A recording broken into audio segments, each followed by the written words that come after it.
एक आदमी सो रहा था तो रोज सवेरे 4 बजे जगकर भगवान का भजन करे।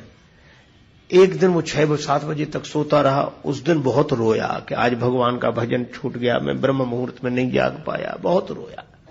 दूसरे दिन वो सो रहा था तो 3:30 बजे ही किसी ने जगा दिया कि उठो उठो, नहीं फिर रोओगे, भगवान का भजन करो, उठो। तो उसने देखा इधर उधर, कौन हो? आवाज आई, बोले मैं पाप हूं। बोले ये काम तो पुण्य का है, तुम क्यों कर रहे हो? पाप बोला इसलिए कर रहे हैं क्योंकि कल तुम जगे नहीं, जग जाते तो भजन कर लेते तो निश्चिंत हो जाते, हम तो भजन कर चुके, कर नहीं पाए इसलिए तुम रोए, और दिन भर रोए तो भगवान के ज्यादा नजदीक पहुंच गए, और आज भी नहीं जगोगे तो फिर कल की तरह रोकर और भगवान के पास पहुंच जाओगे, इसलिए हम ही तुम्हें जगाए दे रहे हैं कि कम से कम रोने की बजाय राम राम ही कर ले। तो हम पाप है ताकि तुम भगवान तक पहुंच ना पाओ। यह भी बड़ी विचित्र घटना है, लेकिन यह सही है। कई बार आपने देखा होगा नियम करना बुरा नहीं है, आप अन्यथार्थ मत लीजिए, पर नियम करने वाले यह सोचकर हम तो कर चुके, हमारा तो हो गया भजन, सवेरे ही हो जाता है, सवेरे ही हो जाता है। और सवेरे जितने जागने वाले उनकी तरफ जरूर देखते हैं जो सो रहे हैं, ये अब तक पड़े, हम तो कर चुके, हम तो कर चुके। अभिमान। और यही कारण है कि रावण हिरण्यकश्यप के रूप में जब था तो प्रहलाद जी का विरोध किया, तो प्रहलाद को भगवान मिल गए। रावण ने सोचा कि इस बार विभीषण भक्त रूप में मिले, इनका विरोध मत करो, इसीलिए रावण किसी की बात नहीं मानता, विभीषण जी को मानता है। कैसे? विभीषण जी कुटिया बना कर रहे हैं, रामायुध अंकित ग्रह बना कर रहे हैं, राम नाम लिख कर रहे हैं, राम राम करें, कोई विरोध नहीं, और दूसरा कोई करे तो गांव से निकलवा दे।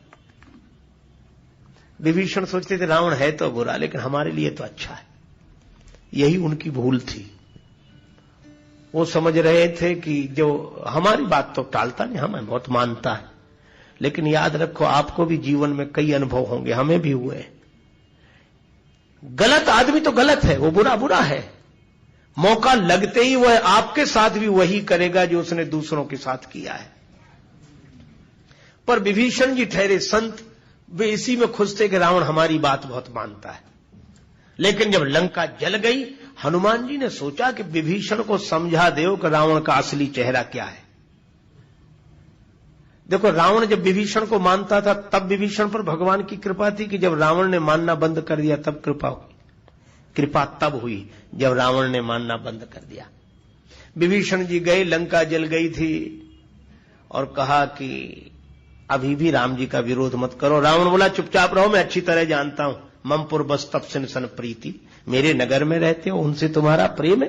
कैसे ये आरोप क्यों लगा रहे हो? आरोप नहीं, सही बात है, तुम उनके पक्ष में हो। विभीषण बोले कैसे? बोले पूरी लंका जली, तुम्हारी कुटिया क्यों नहीं जली?